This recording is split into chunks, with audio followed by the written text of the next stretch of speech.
Series banner. I'm Seth Cole alongside of Matthew Rodriguez. And Matt, we've had a little bit of everything in terms of different racetracks. We had the 2 Mile Michigan. We then went to the Magic Mile of New Hampshire. We were in the desert at Phoenix. Now we kind of take I don't know, maybe a combination of all three of those racetracks. We go to a particular racetrack known as the Tricky Triangle, three corners, three different degrees of banking.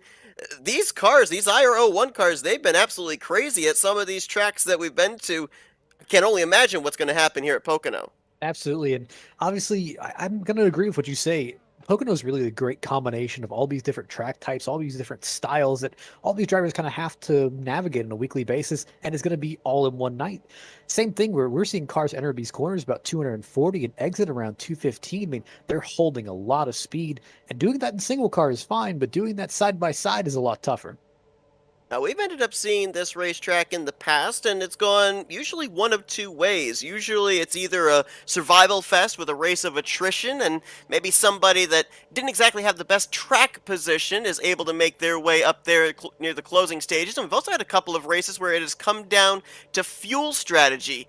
Based off of what we've seen here in practice, we've seen them be able to run double wide through the tunnel turn. There's been some good passing that's been going on over there in turn 3, but we've also seen where drivers, when they make a mistake, it's had catastrophic results. So based off of that just alone, since we don't have a lot of prior history with these cars at this racetrack, which side of the spectrum do you think we're fitting on today? Uh, I think we're going to go a little. I really hope that we do go fuel mileage racing because I think that's really going to show some of the skill of the drivers deeper in the field that maybe don't have that outright pace, but they can come out with a great strategy. I believe this is going to be one of our longest races of the season, outside of Auto Club and, of course, the season-ending Indianapolis Motor Speedway finale. I believe this one is third highest in length, if I'm not mistaken, 250 miles today, 100 laps for these drivers. So, to your point, with a very lengthy race, we may end up seeing it indeed come down to fuel strategy, as Chris Stouffer lining up on the pole position for this one. And alongside of him going to be AJ Hobson. You got to go quite a ways back before you end up finding some of our top drivers in the point standings. One driver that is notably missing is two-time winner J.W. Miller. So it is possible that we may end up be seeing a new points leader when we head to the first road course stop of the season next week at Road America. Yeah, and obviously that road course is going to be a great equalizer here. I mean, I'm looking at that and I'm saying, hey, like we haven't went to a road course as of last season. I think we dropped them off from the schedule, but coming back to this season, we're jumping back to a road course. It's going to be a little bit different. You're going to see the guys who are really comfortable on those type of tracks and some of the guys who definitely aren't. Taylor Jordan rolling off there in row number 4, Najee Camargo in row number 5. These are drivers that we've seen make their debuts here on FRN under the Dark Horse Racing Series banner, and they've been pretty consistent in the races that we've seen them so far, but you have to wonder if the experience level comes into play. You got Hobson, Jim Herrick, Craig Forsyth, Charles Teed, Eric Peterson all starting up inside of the top 6, and we know they've turned a lot of laps here at the Tricky Triangle in the open wheel race cars. Absolutely, and that's kind of what catches my eye here. I'm wondering who's really got the most experience, but especially with this new car. It's kind of been a power shift. We haven't seen the same guys from last season really have that great jump. We mentioned the fact that we've also had fuel strategy races. One of the drivers that was on the winning end of one of those fuel races is in the field, the 72 of Eric Schaus. So we'll see if anything from that previous Pocono race he might be able to apply to today's 100 lapper, as the iRacing pace car gets ready to make the left-hand turn to pit road, and he will turn it over to Chris Stouffer to get us underway here in the Pocono Mountains. I'm just seeing them all the way widing, going about 3-4 wide back there. Everyone's trying to make that run down into turn 1. But here's a big question. I haven't seen him go more than 2 wide into this corner, so it looks like Schaus may have ran somewhat high. Caution's out. Caution out already, and that would be DJ Lemon, I believe, the car that was put up into the wall. Can't see him back there behind the Armco barrier. Yeah, it looks like Gapwack may have played just a little bit of part of this, but it looks like got a little bit of help. DL Lemon just got sent around at turn 1. And we'd mentioned it too, and you touched on it. We've only seen them really, even in practice and testing, running double wide into these corners. They were 3 wide around mid-pack, and may have been that the experimentation went a little bit wrong as Christopher leads us back for the first yellow of the day. Let's go back to turn 1, see if we can find out exactly what happened to DL Lemon, who's coming off a mediocre performance the last time that we raced in the desert at Phoenix. Yeah, it's one of those things where you can kind of get your feel for your season. I can tell that DL Lemon's kind of getting his feet wet, trying to get this handle on this car. But obviously, it's a huge kind of demotivational tool when obviously back to back weeks you're in a slump.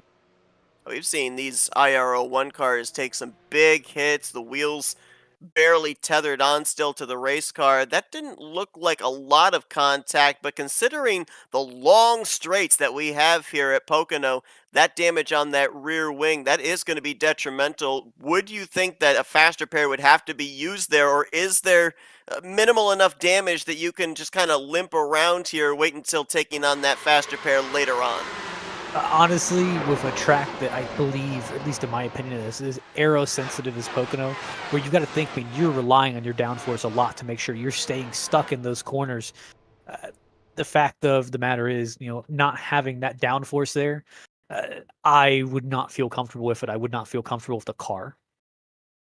So tough break there out of the gate for DL Lemon. I believe that the car that got him from behind might have been the 2 of Gary Godso, who is making his debut in the series here tonight. That would have been somewhere around the 15th position. That contact bringing out the first yellow of the night. Early caution, maybe an opportunity to get the pre-race jitters, perhaps there. The high adrenaline in preparation for when that green flag was going to drop. Now maybe these drivers can kind of tone it down a little bit, gather their bearings, and maybe now get themselves prepared for a long green flag run. But we did have a couple of drivers towards the tail end of the pack elect to come down pit road. A couple of them looked like just regularly scheduled gas and goes here.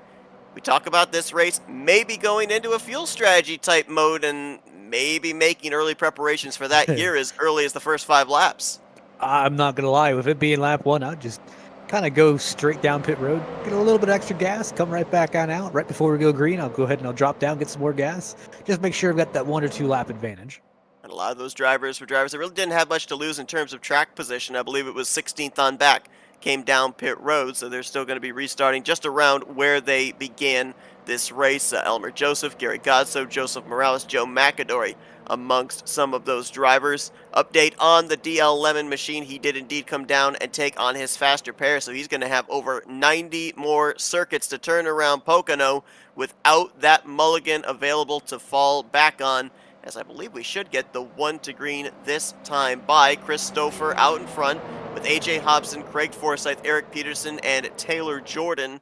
That is the top 5. Now, we mentioned about the fact that J.W. Miller, 2 wins on the season. The points leader coming to this race, not in the field here tonight.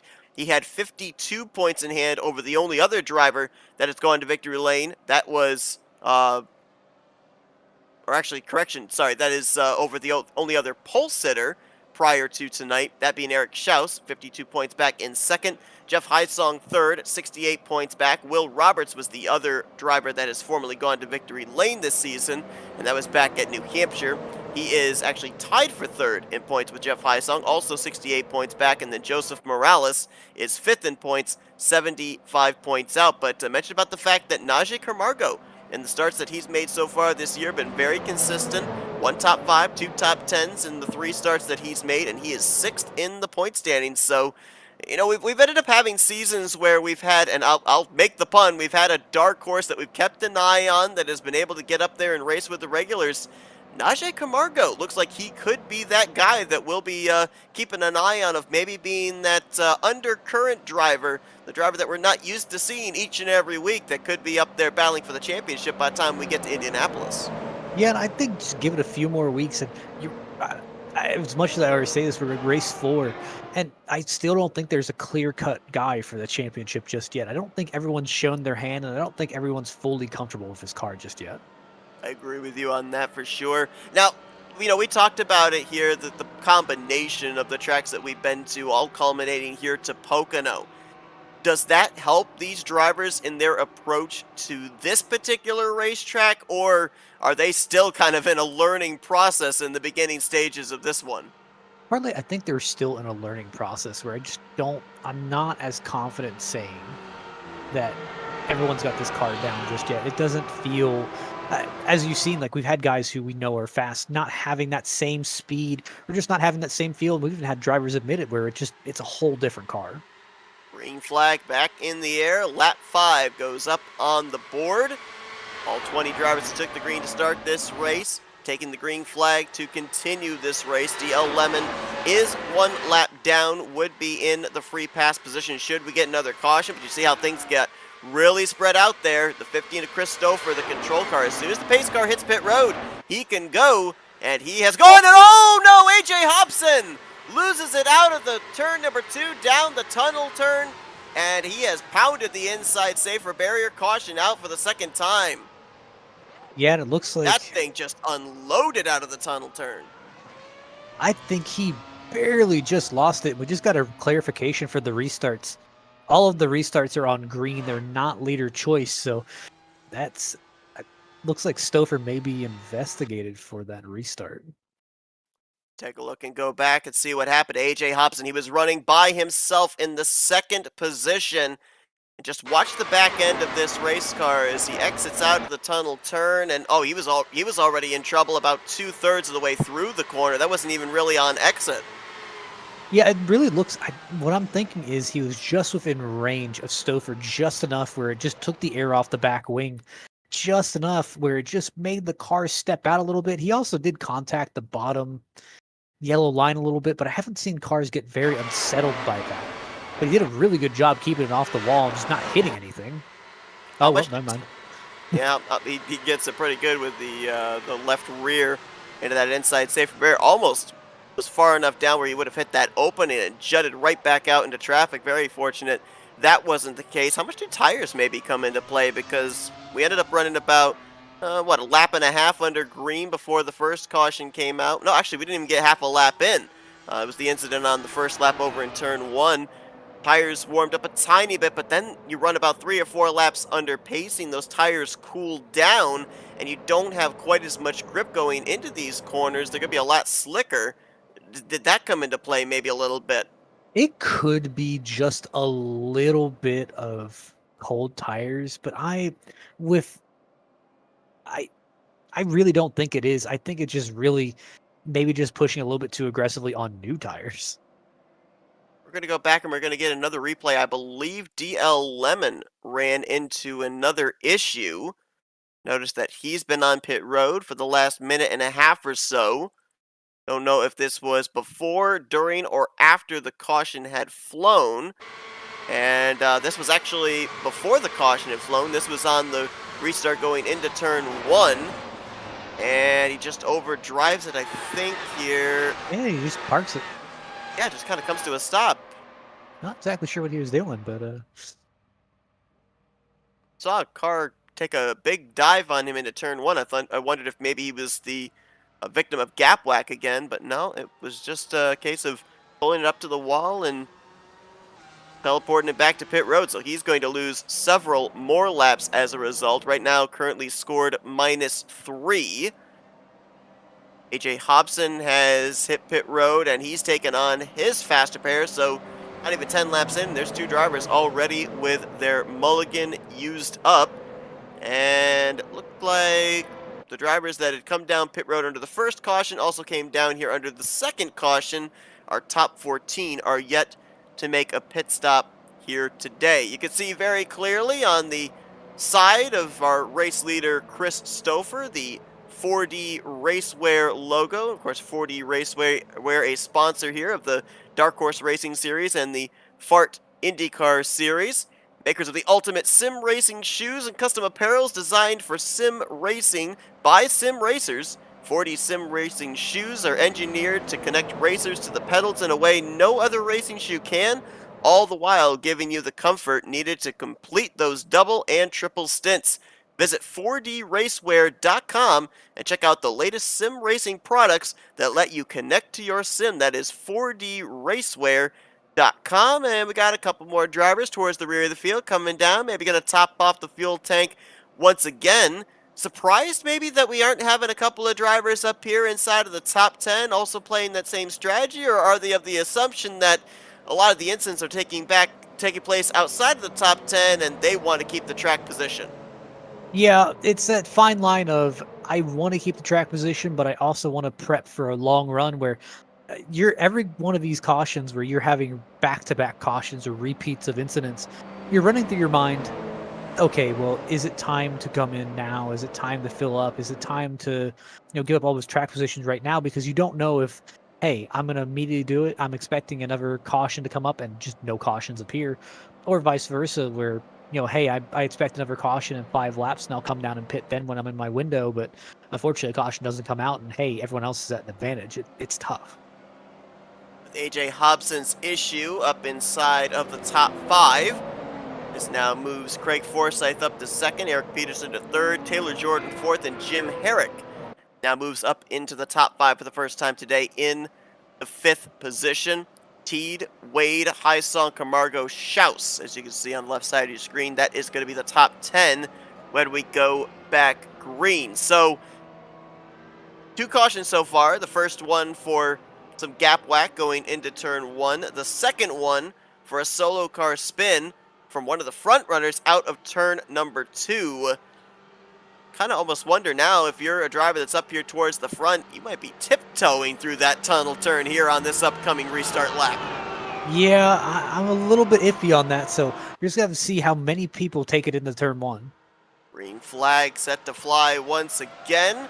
Chris Stouffer, who's led all the laps so far after starting on the pole, going to lead him down into the first corner, and got a look here maybe for second, third place. That's Eric Peterson and Taylor Jordan that moved high on Craig Forsyth, but nothing doing going through the first corner.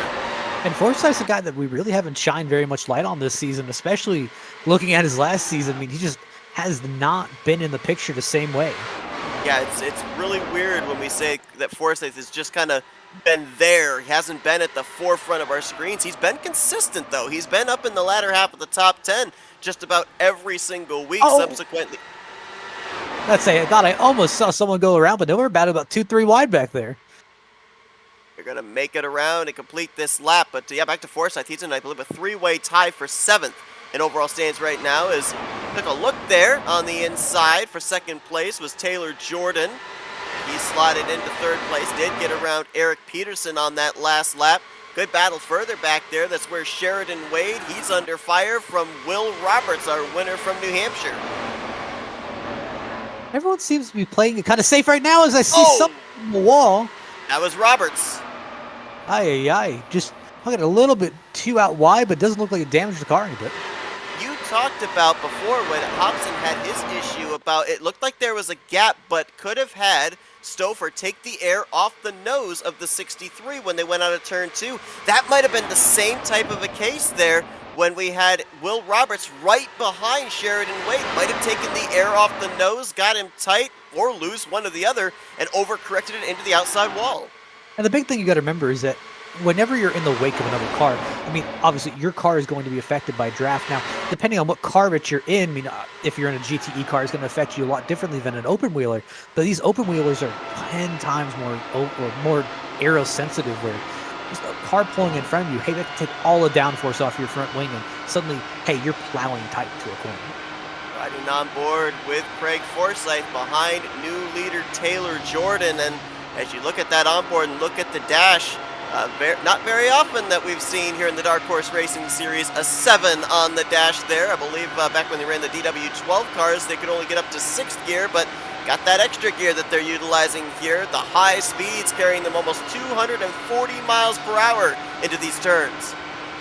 Yeah, I think really the part that goes understated is how much mental power and how much focus it does take to drive one of these cars where, yes, open wheelers are a very difficult car to race. However, the big thing that I want you to really remember as they go 3 wide here in the front straightaway is that at 240, you're having to think a lot faster. You're having to make that decisions really quick.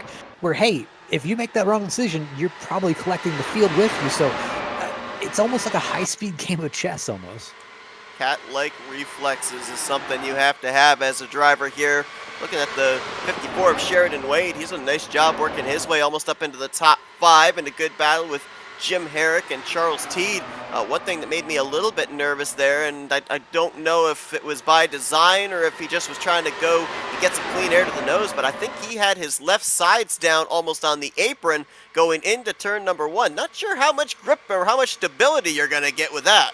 Yeah, I don't really know how far I go down there in 1, but we'll tell you, and about 3 is the only place that I think about cutting it just a little bit and being really on the rumble. Taylor Jordan out in front. Chris Stouffer is now moved back up to second after he dropped back to around the 3rd position. Forsyth in 3rd place, and then Eric Peterson, Charles Teed right now. That is your top 5. How about AJ Hobson? Had that issue from the 2nd position, came down pit road, took on faster pair, and he has since worked his way from a 16th place restarting spot now back up into the top 10 and looking for more. Eric Schaus is next on his hit list at 63. It is fast. Now, here's where we're getting to the point where it looks like we're going to go on a long green flag run. Obviously, I need to knock on some wood, make sure that we actually are. But since we're on a longer green flag run, that's where the fuel strategy talk starts. And I'm noticing some of these guys, maybe we're toning it back a little bit. Again, I'm watching Forsyth, and Forsyth is always one of those guys that I know is thinking about strategy. And when I see him starting to fall back a little bit, it's not out of speed. It's just out of the fact of what is he planning? Stouffer has made 2 starts so far this season, yet to have a finish inside of the top 10. And he just took the race lead away from Taylor Jordan through turn 3. Jordan then crosses him over down the front straightaway, and he goes back to the point. You know, with settling into this long run, you know, how anxious are you as a driver to be out in front? Because obviously we're not a super speedway, but it really doesn't matter in open wheel racing. The same rules apply. If you're out in clean air, you're using up a lot more fuel than a driver that's utilizing you for draft. So how much swapping of this lead are we going to see? How much defensiveness are we going to see in trying to keep your car out in front? Well, I think it's going to be a little bit of guys trying to be out front, leading laps. Obviously, you're gaining points, but it's also the run that you get behind one of these cars is just insane, where if you really have the run, if you do back off, you're putting yourself at a disadvantage, and you're just letting everyone behind you kind of catch up and just kind of clogs that whole thing. So if I'm Chris Stouffer, I'm driving by the car in front of me if I have the opportunity, and we can just keep leapfrogging, and hopefully we can start pulling away from this field. On board here with Eric Peterson in the 5th position. Keep an eye on the hand motion. Let's see just how smooth he is with the wheel. Ooh, got a big run there on Charles Teed. Had to back off just a little bit going through the lowest banked corner, turn 3. Brings it back up there to 7th gear, utilizing that draft down the long straightaway, the long front straightaway, and sends it in about a 2 grooves higher, trying to get a run on that outside line through turn 1. Almost made it work, but couldn't get the momentum through the center. I'm currently looking here at the leaderboard. It looks like Taylor Jordan may be our biggest mover of the day. Starting all the way back in 8th, slowly has worked his way up to 2nd with all the restarts. The driver that has lost the most spots since we started this race is actually the 59 of Najee Camargo. He started in 10th and has dropped back to 17th as I see. Who the heck is that? That's Jeff Highsong. Gonna go to the top side of Eric Peterson, then duck down to the inside of Charles Teed. So there's another driver that's been very consistent this season. 3rd in overall points and still looking for that victory in that number 18. I'm just looking at this where I'm looking and I'm seeing, you see the urgency of different guys. You see how their minds work here. You see some of the guys who say, okay, well, hey, I don't really want to push it this early. I want to say some of my stuff. You got the guys who say, hey, it's never too early for me. I want to go for it. Now, right now, we have a gap. We have 2 groups, really. See Glenn Lazon back there. He is in the 11th spot. And then there's a huge gap, almost about half a straightaway back to the 2nd pack, which currently is being led by Gary Corley. I'm not certain, to your point, if those are the drivers that are thinking, okay, let's just kind of hang back, let's preserve our stuff. I have noticed a couple of drivers have been very close to either brushing or hitting the wall off of turn 2, and if some of the drivers did hit it, it certainly is going to hurt them aerodynamically for the rest of this run, and I wonder if maybe some drivers that may have gotten that outside safer barrier could be back in that 2nd pack. Yeah, I'm not really sure if any of these guys actually got that barrier, but definitely they've been kind of flirting with it, and I think it's kind of stacked up that second pack, and that's what's created it. How about Jeff Hysong? He's going to send it into turn one on both Craig Forsyth and Christopher. He's going to try and exit turn one with the lead, but Forsyth going to cross him over through the center. They're going to take this drag race down to the tunnel turn. A big thing in my mind, and I want to really capitalize this for later in the race. As we start racing side by side, they're showing it's possible. But hey, you got to remember, if you're on that low line, that top guy, he is going to drive you all the way down into the corner, trying to get the maximum amount of space. I think that's what we're really going to start seeing some calamity as you see some drivers start doing some weaves. Bobbin weaving, trying to break the draft. Jeff Hysong. Taylor Jordan got a nice run out of turn three, picked up the draft off of Hysong, gets second place away. Oh, Hysong! What a save! Oh, but he's going to get hit! That is Sheridan Wade and I believe AJ Hobson that got him out of turn number one. Look out oncoming traffic as got a couple of cars right in the middle of the racing line, and oh man, that's the second time we've seen a driver have an issue out of a corner from up inside of the top three. Hysung had just taken the lead. He did a really good job saving that car, but the problem is when he finally saved that car, he was going about 146. Everyone else was going about 200. Looks like Herrick barely missed him. And once he realized he was so close to Herrick, he pulled up the track, but unfortunately he got Schaus instead. Here's a look at it again, right there through the center of turn one. Great save. To your point, just a huge difference in speed. Nowhere for those drivers to be able to go.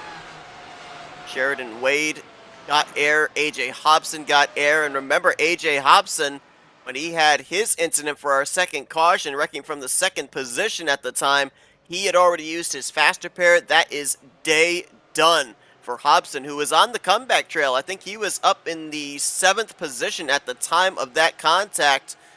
But that's the trouble when you have to use that mulligan very early on in the race. And look at Hobbs or Hysong here. I mean, he's one of those guys that he kind of thrives on that consistent good runs week in and week out, and he had to tow back to pit road. He's got no back tires. He's going to have to use that fast repair, but he's most likely going to go one or two down.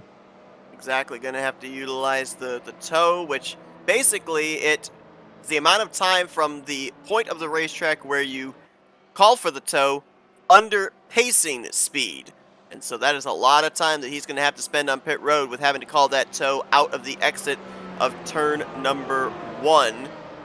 I believe that possibly DJ Lemon would, I think he was the only car that was a lap down at the time. He would get a lap back. He was -3. He should be set to -2 when we go back green. And now we see all of our leaders hitting pit road here about 23 laps in. I see Joe McAdory stays out. That's a bold move. I mean, he's on a lower stint than everyone else. I mean, he did come down during those original cautions, so maybe he has some confidence in those tires. He can go a little bit longer. Could be also a strategy call of, since he had already been to pit road previously, stay out, lead a lap, get that bonus point, and then come down pit road under the second lap of pacing perhaps, because at about, I think, 2 or 3 laps that we run under each caution period. I'm not positive. We had a change on pit road. Taylor Jordan led them down. Craig Forsyth's team was on it. 8-second pit stop for Taylor Jordan, 6.7 for Craig Forsyth. So if indeed McAdory does give up the lead here under this caution period, it will be Forsyth who is going to lead us back to the green. Former Indy 500 winner, former champion in the Dark Horse Racing Series, and looking for that first checkered flag of the season. You know, now that I'm looking at Jordan, I mean, it doesn't really look like he did anything other to his car than anyone else did. Just really slow stop. Don't really know if that pit crew's on it. It looked like most drivers around the top 5, top 10, somewhere in the sub 7-second pit stop time, and yeah, 8 seconds for Taylor Jordan. So very slow pit stop. Fortunately, only lost him 1 position, and we saw him restart back, I believe it was in the 3rd or 4th position. He very quickly was able to slice his way up to the front. So I don't think this is necessarily going to hinder him, but probably would have liked to have been that lead car coming to our fourth green flag of the day once we get ready for the restart. Lights still on atop the pace car. Joe McAdory is going to hit pit road. Got a lot of action going on here in the Flat Racing Network this week. We got tonight here with the Dark Horse Racing Series, the Fart NDCar Series. Tuesday night, we continue on the playoffs for the Great Lake Truck Series. I believe there's short track racing, if I'm not mistaken, at, I think it's North Wilkesboro. I'll double check on that. Thursday night, we got the RTG Talladega Challenge Series. They're going to be at Burnt Screwdrivers Raceway. They've just now entered into their bracket challenge as well. And then Friday night, we've got the Upper Edge Racing Body Shop Super Speedway Series, as they're going to be heading to Daytona under the lights for the first time this season. Dark Horse is going to be visiting Daytona later in the year. That's going to be.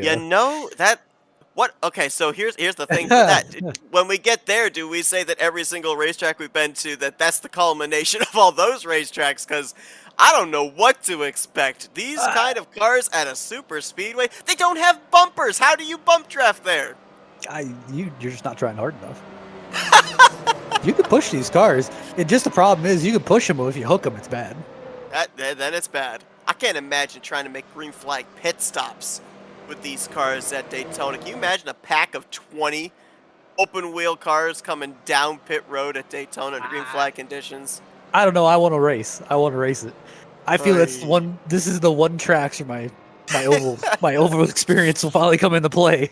I feel like it's going to be one of those cases up in the broadcast booth where I'm just going to sit back and watch the action. How the heck are you going to call something like that? But definitely going to be looking forward to that. Going to be a wild card type race, and it's pretty close towards the end of the season as well. There's a championship that's won at the end of this year. Imagine how much of a wild card points-wise that super speedway is going to be, as Forsyth brings us down, and we're back underway here at Pocono, a quarter of the way through tonight's festivities. And they're getting crafty. Notice on these restarts, you're getting bolder and bolder. We're trying to play a little bit more tricks. I'm just kind of curious how much that's really going to help. And what I'm looking at right now, what I'm trying to gauge right now, is how quickly Taylor Jordan is on the back bumper of Craig Forsyth, where I'm thinking if we get a late race restart, how is that going to play out? I mean, as the leader, how can you defend? Another thing that I'm trying to do is try to figure out what exactly a full fuel run would be for these drivers, because we know there's still quite a ways to go. There could still be the possibility that by the end of this one, it comes down to who's got enough left in the tank, as someone just dove onto pit road there. That was Sheridan Wade in the 54. That's certainly got to be an unscheduled pit stop. But these drivers all came to pit road on lap 23. They had a couple of cautions in which to be able to save fuel. I don't think 23 laps is the furthest they can go. I think they could go a little bit further than that, but if we're looking at maybe like 25 to 28 laps, that's about 2 more stops that these drivers are going to have to make before the conclusion. And even then, I think it would be really close, because one thing that I tend to forget with the open wheel cars is once the field gets really spread out, the fuel number on a run gets less than if there's a big group of cars all together where they're able to utilize the draft. So it may not necessarily be a 2-stop from here. If things get spread out, we may be looking at 3, with about maybe somewhere in the range of that third pit stop being at less than 10 to go. Yeah, and that's what it's kind of got your wheels turning. You're trying to plan out later in the race, and it almost makes me wonder if it would be better to try and work the race backwards. So we're going to shortcut this stop, and then we ended up doing our long haul at the end of the race. Working the race backwards with the early cautions, how difficult is it to readjust a strategy like that, or do you have certain numbers in mind where the cautions actually don't affect that? See, that's where we get tricky. In my opinion, how I would probably do it, and this is the complete outsider's opinion, not in the car, how I would probably do it is I'd end up doing a short, if I'm about 10 laps short, I end up doing maybe a short stop within 10 laps. Take a splash of fuel, only just what I need to make sure it's back up to full tank. Don't take any tires, jump back out on track. Or if I do take tires, take right sides. But basically make sure that I'm not waiting on tires. I'm only going for fuel. As soon as I get my fuel, I'm gone. And I can run out the rest of my stint. I'll go a little bit longer than everyone else, but hopefully by the end of the race, it'll cycle back out where I will be the lead car and everyone else is chasing me down. We're looking back from 6th place Eric Peterson at Jim Herrick, who he made a 3-wide move on going into turn 1. Looking ahead there's Forsyth under fire from Eric Schaus, former Pocono winner, who's going to clear himself right up across the front wing of Forsyth to take that 4th position. And then a little bit further back is Will Roberts. Little update on that 31. We saw under the last run that he got up into the wall off of turn 2, had a great save. When they came down pit road, manually repaired the damage. Did not take on the fast repair for driver 31. He's still up here inside of the top 10, so apparently not a whole heck of a lot of damage that they had to fix. Was able to maintain some good track position and still has that fast repair available if it's needed later on. And I'm fully in support of that. I mean, hey, save what you got, where if you can repair it and it's not that down on power, it honestly feels okay to drive. I'd rather try and repair it all right around the pack. And then, hey, if something else happens, someone who used it earlier, they're going to be pretty much out of luck. And hey, I've got a good shot here making it to the end of the race when I probably would have ended up crashing out and DNFing. Really close battle right there. Not a whole lot of space between the rear gearbox of Charles Teed and the front wing of Chris Stouffer as they duke it out for 2nd place. Right now, of the drivers that are currently running, 3 drivers have used their fast repairs: Sheridan Wade, DL Lemon, and Jeff Heisong. They've all been involved in one of the 3 previous cautions today. All 3 are also currently running off the lead lap. 1 lap down apiece for Heisong and Lemon. Sheridan Wade, who we saw make the unscheduled pit stop after we went back green, is right now -3. The only driver out of the race is AJ Hobson. Heisong currently about 2.5 tenths of a second ahead of Lemon, so he would be in the lucky dog position should we have a 4th caution fly. But the battle is more on for 2nd right now, giving a little bit of an alleviation to race leader Taylor Jordan. I don't think the gap is closed up any more than 3.5, 4 car lengths between himself and Charles Teed. I'm just seeing that, yeah, where it just kind of breaks off to that 2nd pack. I'm not exactly sure what's causing this. It could be, again, you're running close to the wall, but it also could just be the fact of, hey, everyone just has a different level that they're willing to take it to. Or again, this could be a A+ fuel saving strategy, but I just haven't thought of. I would have said originally that maybe it would have been because of potential checkup in not knowing when the leader was going to accelerate, but you said that they're going on the iRacing's throwing of the green flag. Because if you remember back to the previous Indy 500s that we covered, the Dark Horse 500s that we covered, usually it was what, the top 5, 6, 7 were all able to be together, but then there was that stack up around mid-pack, and there'd be a gap from about 7th on back to 8th. Almost kind of looks like the same deal here, but I don't think that would necessarily be the case since everybody would accelerate at the same time due to seeing when iRacing throws the green flag for the restarts. And Charles Teed, I mean, his season's been a pretty much a mixed bag of should've, could've, would've. And he's been fast, he's been up there, he's been battling for the lead, but just has not had the consistency, has not had the luck to stay out some of these incidents. Yeah, there's a lot of drivers that you look at in the point standings, and where they're currently positioned does not in any way replicate just how strong they've been during the race. They just, as you said, have not had the luck in the closing stages.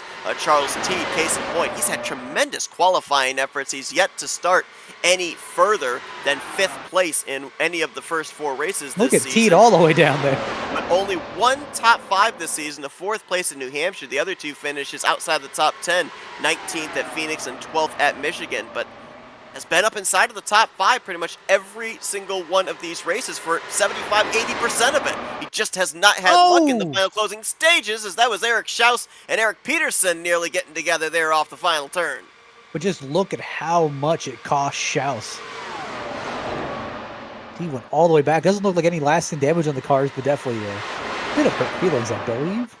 And gonna latch on to the tail end of the pack, though. Should be able to stay up here with this lead group. It's the top 7 up in this lead pack, and then almost 5 seconds back to 8th place Glenn Lazan, Gary Corley, Gary Godso back there as well in the final spots of the top 10 as Taylor Jordan continues to show the way in that 8:02. Charles Teed in 2nd, Chris Stouffer there in 3rd, and that 15.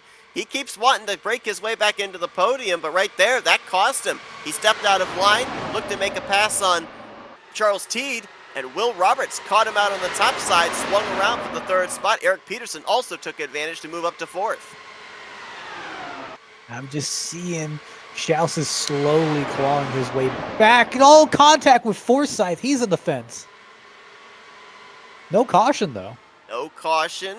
Long ways back to oncoming traffic, otherwise we might have had a yellow.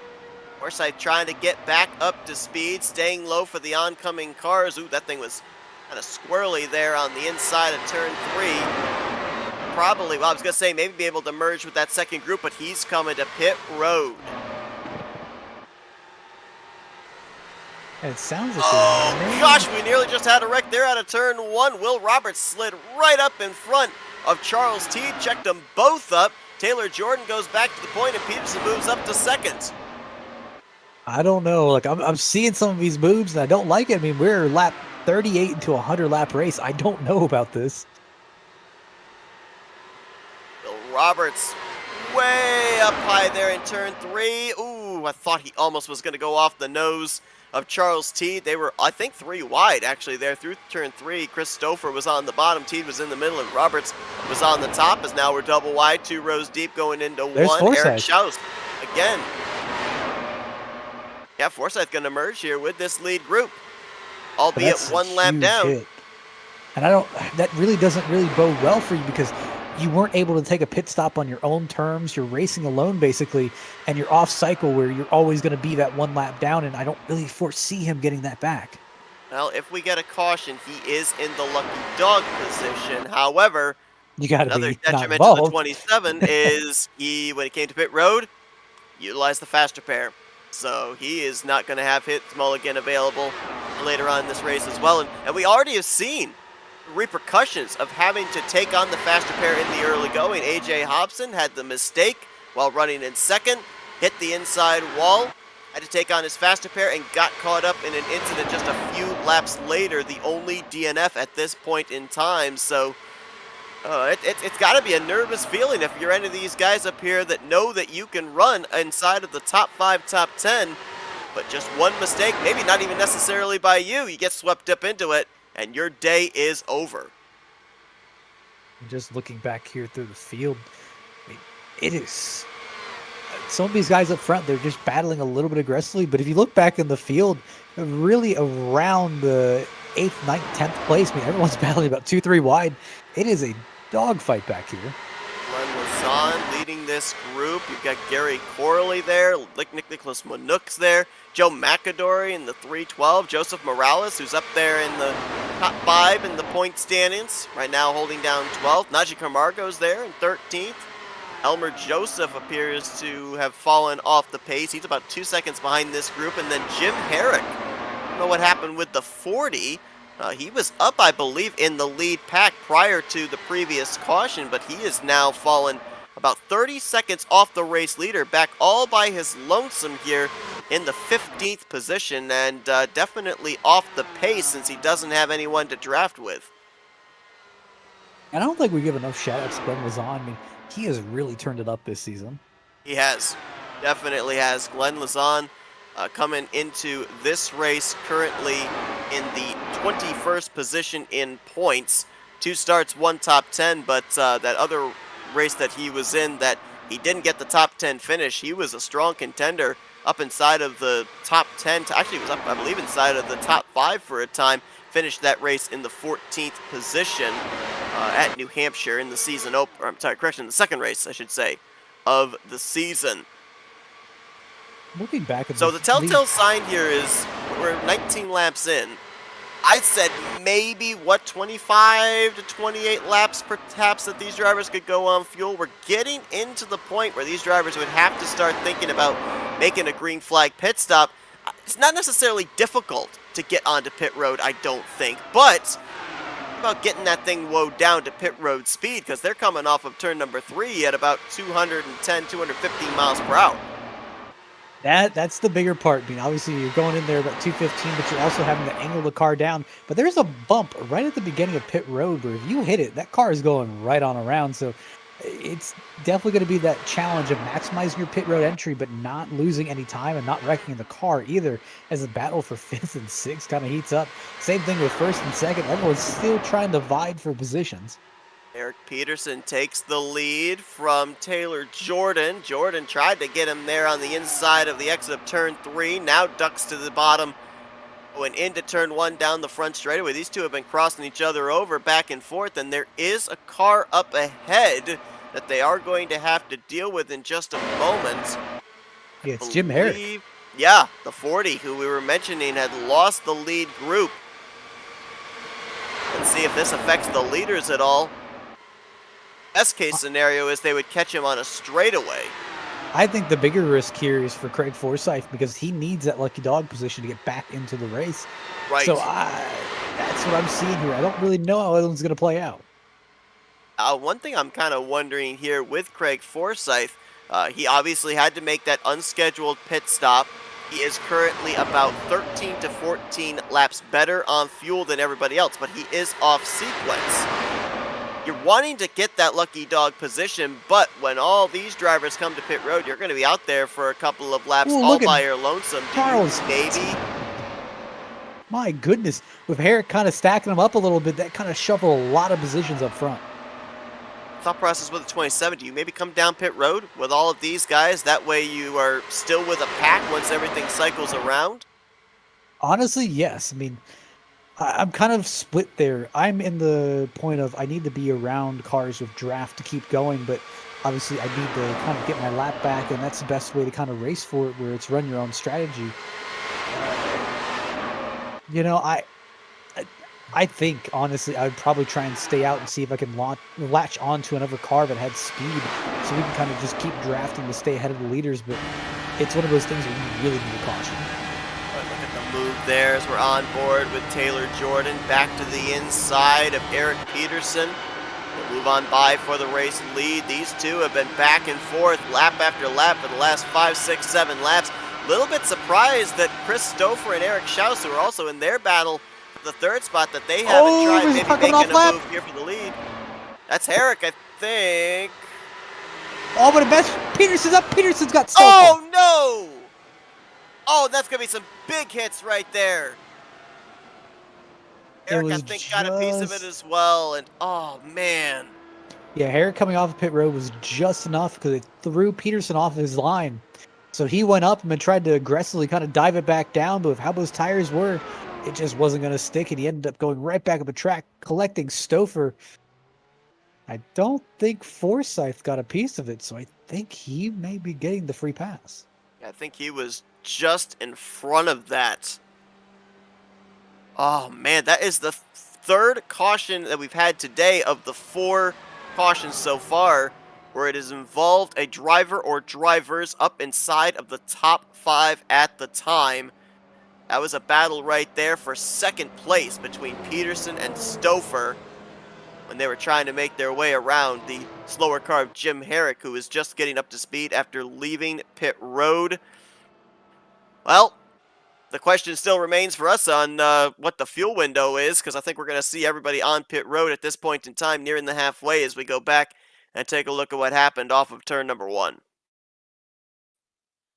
And it really was just kind of an unfortunate point of events, but Pocono doesn't really have an exit access road, and really, as a car that's coming off pit road, you have to stay stuck to that bottom line. And that just didn't happen here, where Herrick kind of wandered up the track a little bit. He went back down to the apron, but unfortunately, the damage had already been done. I'm not going to lie, we were focused that time on Stouffer, but I'm not necessarily certain that that was anything to do with Herrick. Really? I think Peterson might have gotten out of shape in similar fashion to what we saw have happened earlier. AJ Hobson. Let's watch this here again. Herrick stays low. Peterson takes the middle line. Doesn't appear to drift up, trying to get around Herrick. That thing just starts coming around through the center of the corner. He overcorrects it up into Chris Stouffer.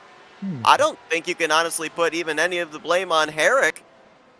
Peterson never changed his line. Herrick never changed his line. It just seemed like all of a sudden the car got light. I wonder if it actually was. I wonder if it was kind of a mind game where he tried to arc it down more aggressively because of everyone checking up because of Herrick, and then he tried to kind of check down more aggressively, and ended up losing the rear. You can visibly see some seams there. that are separating the four groups going into turn one. At the time that the 36 starts going around, it almost looked like the right rear was on one of those seams. I don't know if that could come into play with possible loss of grip. It could. I mean, the looking at the track, I mean, the track temp is 89 degrees. It's relatively cool in comparison to what you consider a track to be. So it's not really a hot and slick track. So it's definitely a bit weird. On board here as we're watching with Eric Peterson, and yeah, the wheel looked steady as he was going into turn one. Then all of a sudden you saw him kind of playing with it a little bit through the center, and finally just saw that back end step out. Big hit there for Eric Peterson, having to call a tow. Christopher was actually able to make it around to his pit stall under powers, so I don't know if that saved him time necessarily to be able to stay on the lead lap or not. We'll follow up on that. And then Jim Herrick also had to call a tow. He had already lost a number of laps after he had just been on pit road, and it's going to have him lose even more. As of right now, live scoring shows him -4, Eric Peterson -1, and Stouffer is still on the lead lap, even though he has also, much like Herrick and Peterson, taken on his fast repair. Oh, it's been an interesting race thus far because it's almost seemed like kind of the races came in waves. Yes. Where it's the opening portion, everyone's kind of racing, they're getting on their own feet. Then there's that sudden lull period, and then suddenly it just ramps back up. Jeff Hysong going to take a wave around here, as is Sheridan Wade. This will put Hysong back on the lead lap. Sheridan Wade to -2. Might have to utilize those two drivers as the measuring stick of how far you can go, because Jeff Hysong and Sheridan Wade, they've been out there for about 28 laps on this run. If we go into a long enough green flag run where they absolutely have to come to pit road, that would give us maybe a general idea of just how far these race leaders can go. I think it's safe to say they can't make it 50 laps on a tank of fuel. At least one more pit stop, one would assume, awaiting these drivers. Maybe two, but maybe those drivers that took that wave around will be able to give us the confirmation that we need of just how far these drivers can go and how many more trips they are going to have to make on to pit road before the conclusion of this one. And realistically, I'm in the boat of, if I have the chance to take a wave around, I'd rather take a wave around now when everyone's already come to pit road, and then have to pretty much cross my fingers, hope there's going to be another caution that's going to end up coming out quickly, because it's a lot easier to take that wave around now than try to get that wave around later when no one else is coming in. Taylor Jordan, he's led the most laps here today. He's going to be getting us back underway as we cross into the second half of tonight's event from Pocono. Will Roberts, former winner, going to line up in second. Charles T. third. Gary Corley now up to the fourth position. And Eric Schaus is going to complete the top five as the pace car heads for pit road. And Taylor Jordan going to bring us down the front straightaway, waiting on the flagman who's got the green flag waving. Got a car diving on pit road there. That's Jeff Hysong in the 18. So there's the strategy call there, Matt. Decides to take the wave around. Comes down pit road, takes on the service now with the hopes of coming off of pit road, still on the lead lap while these drivers are just starting to get up to speed. And it's legal. What he did was 100% legal. I love it. A great call right there. That's great heads-up awareness. That's it. He knows the rules. As soon as it turned green, it's legal for him to come in. We got some smoke there off of turn 2, and Perfect. caution's out. Look at that. There you go. That's DL Lemon, I'm sorry. And No, Jim it's Woodnook. Herrick. Woodnook almost came back into the field. Right rear tethered there on the number 33 of Nicholas Woodnook. Looks like Woodnook hit the wall by himself, and that's kind of what caused his damage. So those two incidents are a bit unrelated. Yeah, I'm kind of curious. The leaders were entering into turn 2, and the smoke was lingering there. So it's almost like maybe somebody was trying to catch back up to the field and may have spun off of turn 2 or something. I'm not certain. Yeah, it looks Yeah, like it was DL Lemon. looks like he was trying to catch back up to the field and just Lost the back end, just pushing a little bit too hard and nosed I into the fence. I don't think this brought out the caution. I don't think the yellow flag was out at this I don't point. know. I don't know if Or iRacing was it considers it. simultaneous with him and Winook maybe? I don't know. There was no one around the nook when the caution came out, though. At least to my knowledge. I could be wrong. Let's take a look at the Winook incident. Yeah, actually, yeah, I think you're right. I think it was the DL Lemon incident that brought out the caution. There you see Winook, he pounds the wall off of turn 2, and that was enough for that right front tire. Oh gosh, who was that he nearly wiped out? Might have been Najee Camargo. That's the Possibly could thing have been where, Sheridan Wade as well. He nearly came up into somebody there. See if we and can as pinpoint who it soon was. as you lose that right front tire, I mean, it just does not turn. You're pretty much just along for the ride at that point. And he was trying to slow down before then, but I just don't think he was slowed down enough to make it actually not turn. But I'm going to say the man with like the 300 IQ play has to be Jeff Heisong, where Absolutely. he knew the rules. He stopped, filled up with gas fully, and got new tires. He's prepared on this restart. If anyone comes in, it's free position for him.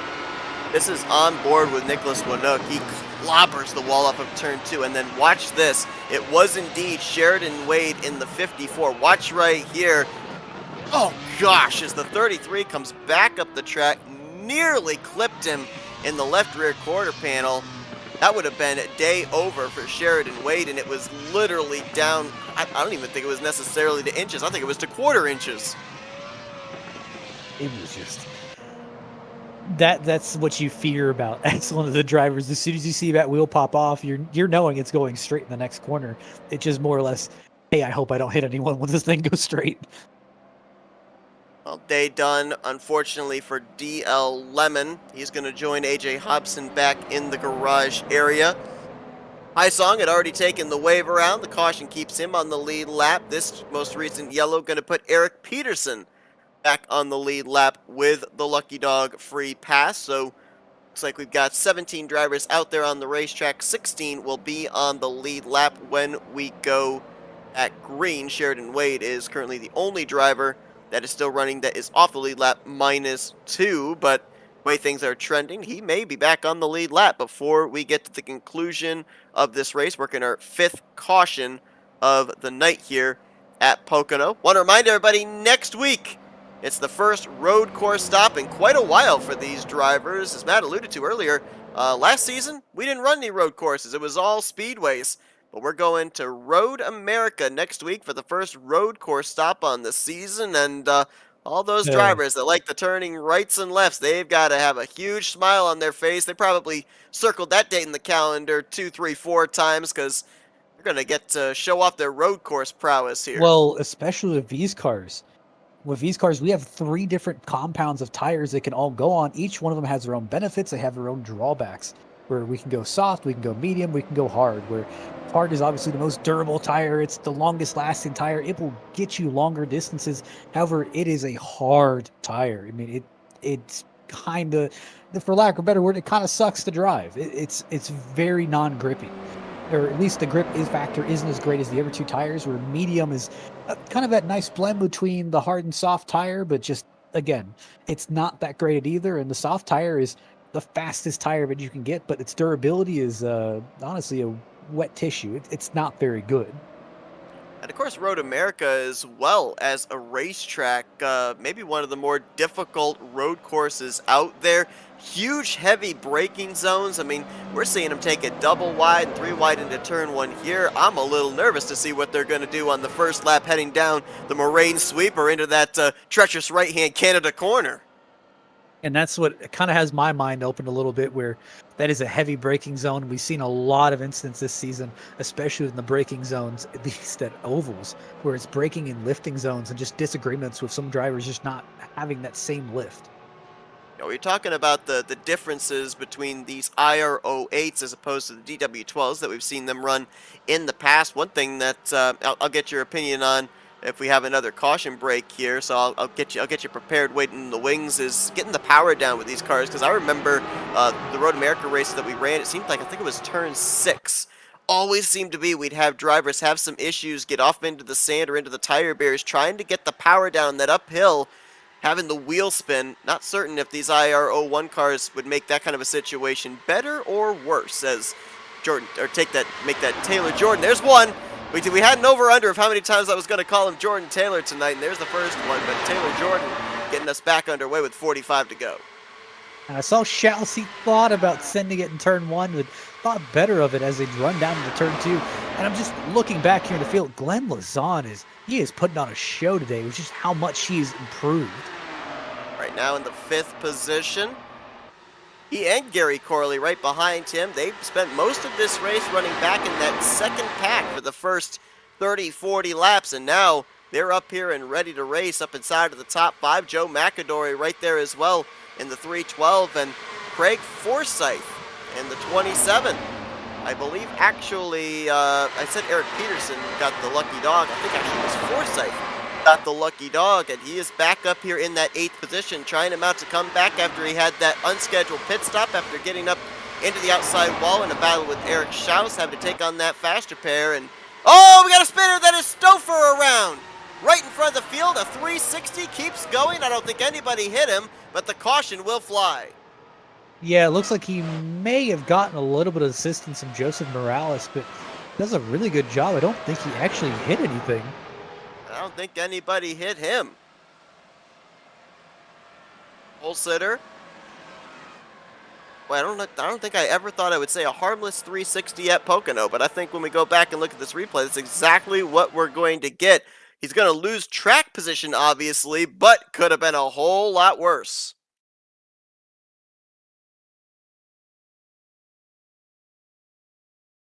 And that is indeed Morales that he is battling with. Morales going to drift up, clips him in that left rear tire, and boy, credit first off to Chris Stouffer for realizing the ability to get back into the throttle, keep the thing going, but everybody else as well to be able to dart left and right, not make contact with him, because let's be honest, with the group of cars you had there, one slight bit of contact from one car to Stouffer, and we could have had a lot of drivers littering the Long Pond Straight. And that's the real threat here, where unfortunately at those kind of speeds, where in draft, these speeds are getting up to about 250 even, entering the corner where we're looking at it, and I'm just thinking about trying to dodge a car at that that same amount of speed. It's just impossible. We talk about that we're going to be seeing these cars at Daytona. How about we run a dirt track on the schedule? Because I think Chris Stouffer just was doing a little bit of dirt track in there.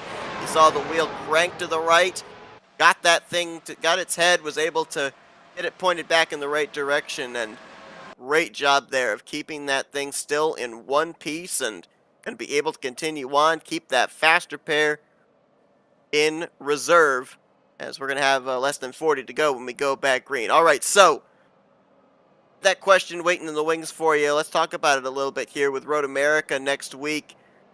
Is there a difference with getting the power down and having to deal with wheel spin? Especially, you talked about the fact they're going to have those 3 different tire compounds when we get to the road course. Extremely, and a little bit of my testing that I did, I mean, these cars definitely are a lot more grippy, but a lot more responsive in and out of the corners, and it doesn't feel, you basically don't have to wonder if your car is going to have grip when you're powering out. But the big thing I want you to remember is you can get very overconfident in these cars, and you can get to the point where you think, oh yeah, I can push it harder in this corner, this corner. It's one of those cars that just kind of eggs you on to go harder and harder and harder. And unfortunately, that leads to the same issues like in turn 6, where we just have problems with wheel hopping, and same thing getting power down, where we have maybe just a little bit too much confidence in the car and it just breaks loose. One thing that we've seen here, not only at Pocono, but also in the previous races, Michigan, Phoenix, New Hampshire, we've seen a lot more speed out of these race cars. I mean, we were absolutely petrified watching how they were able to send it into the corner at New Hampshire at the speeds that they were going. Obviously, that means we're going to be seeing a lot more speed out of these cars when we get to Road America. And out of the carousel, you got that long, well, it's not necessarily a straight, but kettle bottoms, a long, somewhat crooked straight down to Canada Corner. We've seen that these cars, they go up to 7th gear as opposed to 6th gear being the high gear with the DW12 cars. That added speed on those longer straights, is that going to be something these drivers will have to go through a period of adjustment with, or do you think it will be an easy adaptation? It's going to take a little bit more adjustment because you got to adjust braking points, you got to adjust your lifting points, and you've got to adjust where you're planning to turn in at. It's like any car, you just kind of have that reimagining period where you're just trying to refigure out what your marks are. Lights out top the pace car. We're going back green with 40 laps officially left to go. And yeah, we're talking about Road America. You'll see these drivers there next week. First road course stop. The Dark Horse Racing Series Fart NDCar Series next Sunday night at 8 p.m. Eastern Standard Time. Be sure to join us for that one, as it's going to be Taylor Jordan leading us back to green. He's been out in the clean air most of the day, trying to keep it up there here in the closing stages. Charles Teed right there in second, Eric Schaus in third, and then Glenn Lazan and Gary Corley. We keep singing the praises of those drivers. Joe McAdory right there as well, fourth, fifth, and sixth. I don't necessarily know if this is going to be a race now that'll come down to fuel strategy, but those are a couple of drivers that they were waiting in the wing. They preserved their stuff, kept their cars in one piece, and now all three of them looking for what would be the first win of their Dark Horse Racing Series careers. And all it takes is just someone to slip up. All it takes is just one person to slip up, and hey, you can kind of capitalize on it. And if you're just joining us, 3 of our 6 cautions so far here tonight have been incidents that have involved drivers running at the time up inside of the top 5. So the dominant cars of the day right now may not necessarily be up here at the front at the close of this evening's race. Make a point of note, Sheridan Wade did get the lucky dog under this yellow flag. One more caution, he would be back on the lead lap. He is the only car 1 lap down at this point in time. Jim Herrick, they're trying to continue to repair that 40 car, get him back out there where he could at least pick up 1 spot on DL Lemon, but he is currently scored in 19th place. Lemon and AJ Hobson, the 2 drivers officially at this point out of the race, as Taylor Jordan gets us back underway, and we see them fan out a little bit there. I think if we end up getting restarts even later, Matt, with 15:10 to go, I think we're going to see them maybe looking maybe 3 or 4 wide going into turn 1. Schaus going to make it stick. He does, but I don't think he's going to get the run off the corner. Eric Schaus has a pole this season, is yet to find victory lane as he's going to drive it into the tunnel. He overdrove Clears it. across the nose. Contact, I think, right there. I think there was a little bit of contact. The back of the 72 and the front of the 802. Through the tunnel turn. Yes, of course. There you go. Daytona. Confirmed. We can push. That move worked for Eric Schaus, at least for the time being. Now Taylor Jordan going to cross him over again. That 802 of Taylor Jordan, I think that if he's running second when they come out of turn 3, whoever's the race leader is Teed got in the fence. Keeps it going. Glenn Lazan, evasive action down there on the inside to avoid in case the 5 ran into some more problems. Teed's going to hold on to 3rd place still.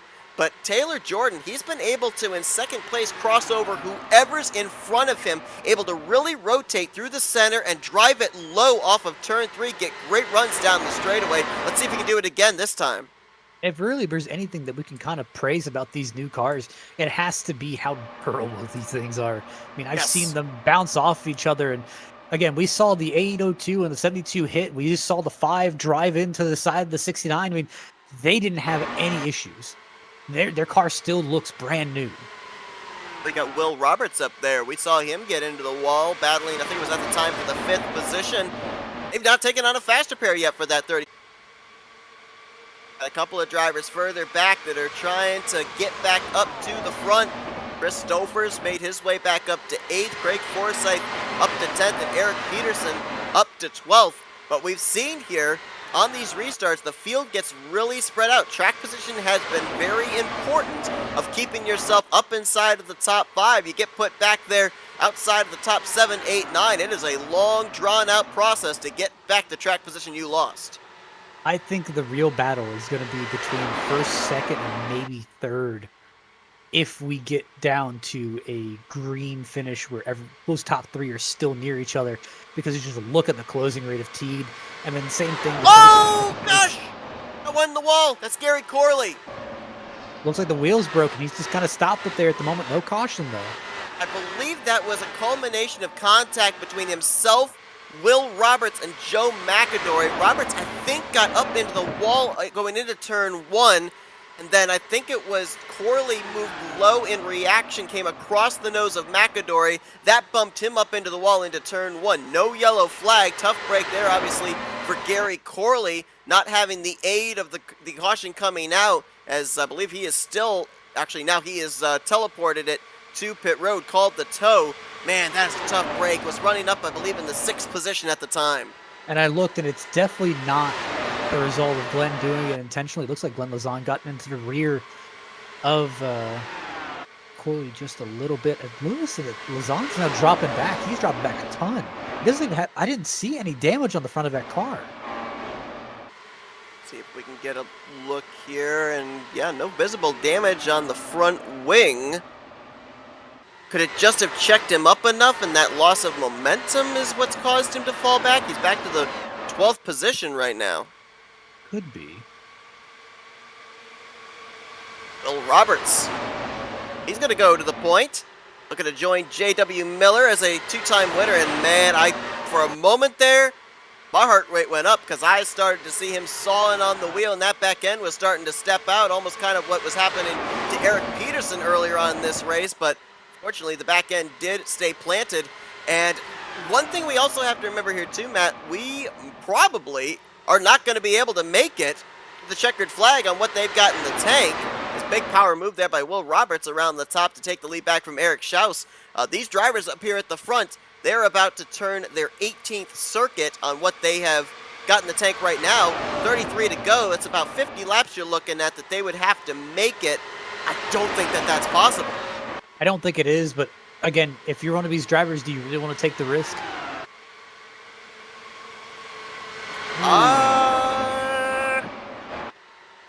I don't know. Some smoke right there off of turn 2. Not sure who that was from. Fire. Nope. Gary Corley is out of the race in 17th place. Man.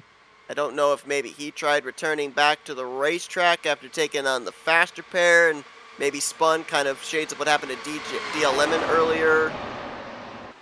Yeah, honestly, I don't think he got back out of it. He did not get out of pit road, so maybe in an unrelated incident. Schaus now makes another bold move to the inside.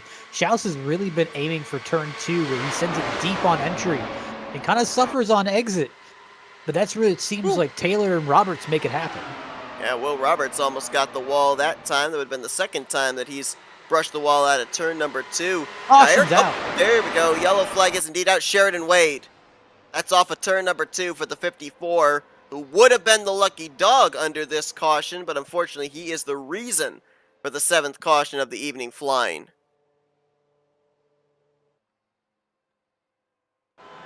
And it looked like there's a little bit of contact between Sheridan and Eric Peterson here. Peterson was running in the 10th position at the time. Sheridan Wade 1 lap down. 36 pushes up there on the inside of turn 2. It was just barely enough, and it just bumped the car over. And unfortunately for Sheridan Wade, he was the buffer between the 36 and that outside wall. Big hit. And Wade had already used his faster pair. I believe that is probably going to be day over for Sheridan. And he'll probably get credited for the 16th position. All right. 30 laps to go this next time by. The furthest we have seen drivers go on a run was 23 laps, and that was with 2 caution periods intermingled. We do not have a clear idea of how far these drivers can go, but I'd be shocked if we don't see everybody on pit road right here and now, because maybe, just maybe, 30 laps could be around the max that you could go. Realistically, of how this races went, and the fact that even when it hasn't been Forsyth, I think he figured out something. I saw him run that really high aggressive line, and he gained up so much time. I think he's figured out something and won. We really haven't seen pit road under green flag conditions play a part into this race, but how about pit road, that last pit stop for Jordan, or for Taylor Jordan? There's two. For Taylor Jordan, he slid through his pit box, had an extended stay, and came off pit road in the 5th position. The car that's been out in front in clean air for a majority of this race is now back in traffic, and he's mired there. He's not been able to make forward progress. Ooh. And we went back green. Someone got the wall back there. It was either Schaus or Teed. I couldn't tell which one. Maybe both. I think Teed's been using that wall to his advantage. He's been bouncing off it a lot. And I've just been watching some of these guys. Realistically, if you go side by side into that long straight, you're already at a disadvantage. But even coming back in draft from that long straight, I mean, you are at a disadvantage because there's nowhere to go if you're side by side. Greg Forsythe, he was able to hook the bottom there through turn 3. That was about the lowest I've seen somebody consistently run through that final corner all day long, as not a lot of room being given there going into turn 1. This is Teed, Schaus, Jordan, and Forsythe. Also add in Joe McAdory into this mix. 5-man fight for the 3rd spot. I don't know if it's the last lap. I don't know if I want to be on that high side. I think I want to be defending that at bottom. I think you're absolutely right. And then just looking, looks like our current fastest lap of the race has to be, actually, is Eric Schaus with 39.188. So they are moving today. Sorry for that reaction through turn 3. Mentioned Craig Forsythe was running low. Got a little too low that time. His left front was down the apron. He got squirrely, almost slid up into the outside wall across the front wing of Joe McAdory. So nice save. Having to gather it back up, though, as he's in that 6th position and trying to reel back in a battle for 4th between Teed and Jordan. But the top 2, maybe 3 of them. But that was an incredible job of driving. He's driving his way back up. He is.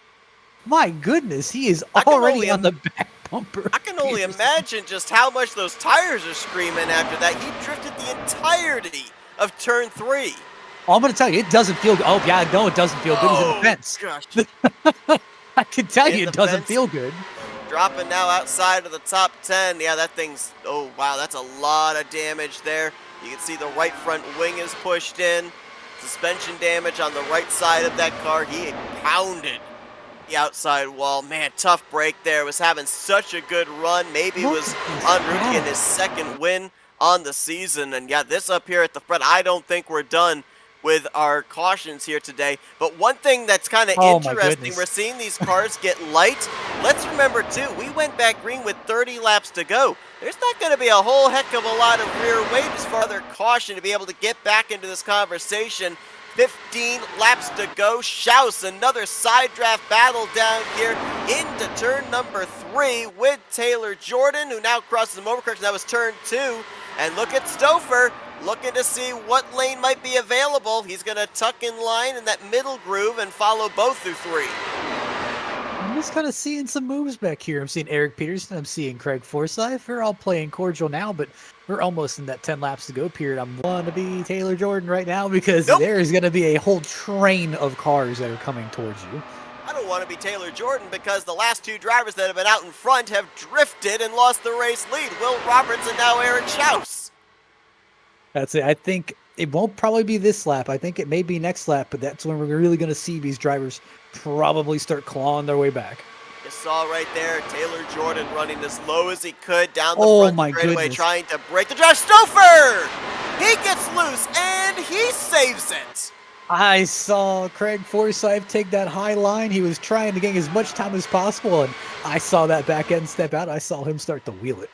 We should have been under caution number 11 right there. We have avoided 3 cautions so far. Some tremendous driving by Roberts, Schaus, and now Chris Stouffer, as they've all gone into Tokyo drifts and been able to get their cars pointed the right way. It's actually the 2nd great save by Stouffer today. He had that 360 down the Long Pond straight earlier on. I think that was our last caution of the day. But look at the gap now from Taylor Flag here in the FART NDCar series. Watching that gap back to 3rd place, it's closing, but not by much. It was 3.2 last time by. It's 2.8 this time by.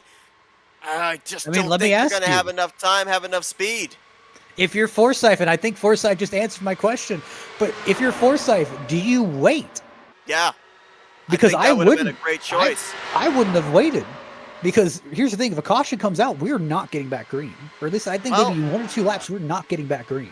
Well, here's the thing, though. I think I would have waited at this point. To your point, though, with this thing maybe ending under caution, make your move with about 4 to go when you know that absolutely at that point in time you're not going to get back green. I think if we had a caution now, well, and there it is. Najee Camargo has gone around. I think we are still going to get back green for a restart in regulation, but ooh, now Forsyth is going to be the control car or the lead car here for this upcoming restart. So, We saw how much those lead cars got swallowed on those restarts. yeah. The big thing that kind of hits me here that I'm starting to think about is if you're someone like Stouffer, if you're someone like Schaus, Teed, do you want tires? Because I know I would want tires. Ooh. I'd want some fresh tires to kind of dice up the field, but I don't know because I'm looking at those previous lap times. Those lap times are about a second off of your best. The catch 22 with that, as apparently we ended up having two incidents. It was Glenn Lazan initially brought out the caution, then Najee Camargo spun out the following straight. But you know there's going to be some drivers that are going to stay out. And yeah, you could take advantage of having fresh tires, but is there a point where you're too far back that those tires aren't going to gain you back the track position that you had? That's the big question, which is I have no idea. We saw a similar situation at Milwaukee in another league where we had Yes. someone who threw on basically their second place all the race. They had a good shot at dominating it. Stopped, took 2 tires, or stopped, took 4 tires, and tried driving back to the field, and it was just too little, too late. I'm kind of in your boat there, where I think it's just a little bit too little, too late. Ooh, well, we got some fakers and some takers. Looks like 6th place on back. Charles Teed, Eric Peterson, Nicholas Winook, Jeff Highsong, Joseph Morales, Gary Godso. We haven't talked about him making his debut here tonight. Nice job. Been up inside the top 15 all night long. Has managed to stay on the lead lap, but they have all hit pit road. Now, this is kind of like a twofold strategy where to make this work, you have to have guys who come in with you. And right now, it looks like 1, 2, 3, 4, 5, 6, 7. 7 guys stayed out. Aye, aye. So Charles Teed pitted from 6th. He will restart in 8th. That's not a And bad. That's not a bad deal. And more than likely, I think it will be with 3 laps to go. Yeah, you know So that what? that So isn't what are that the bad of a options? deal. Like, what are the advantages that the fresh tires will give you? Are you able to find more grip on a higher line in a corner? Does it give you more straightaway speed? I mean, what What it's is the gonna advantage of those fresher tires? So what it's gonna do is it's gonna help you kind of enter the corner again. Like you said, you can go a little bit higher. You can carry a little bit more momentum because you got to think as you're continuing to put the loads on those tires, it's continuing to wear. Now, obviously, these are a little bit high or a little bit harder compound of a tire, so we're not going to wear as aggressively. But what I'm really focused on is I'm really focused on tire heat. Where, hey, as I continue putting more and more strain on that right side tire, it's going to get up to about 260, 270 degrees. It's going to be hot. Where if I look at something like this and I say, okay, well, it's 260, 270. If I put on brand new tires, it's going to be about 180, 190 degrees. It's not going to be anywhere near that same heat. So at least for that first 3, 4, 5 laps, I'm going to be able to go just a little bit harder than everyone else. But as I'm looking at this, we're only going to have like about 3 laps left. I think it'll be So, I mean, if the lights go out, we got 3 to go, and they I do. saw it. And that's the thing where I'm looking at it where I would like to have new tires in that situation where I know that those 3 laps, I can push it as hard as possible. I know I've got the freshest tires in the field. I can go wherever I want to. But the big problem has always been at this track, at least in this car today, has been as soon as you pull out from draft, that's when you just run out of steam. These cars are great in draft. They're terrible as lead cars. So when you're trying to go 3 wide and make those aggressive moves, I don't know if it'll work because every other car, while they do have older tires, why it is a little bit hotter, they're going to have that track position. They're going to have that preferred line. And same thing where, I mean, that's great that you have new tires, but the guy below you doesn't. He's going to shove you into the wall. Top 7 cars elected to stay out. 8th place on down. T, Peterson, Highsong.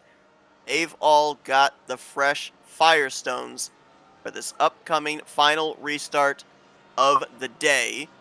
Just a case in point note there, Chris Stouffer and Will Roberts both took on their faster pair, with this being the final time that they will be on pit road.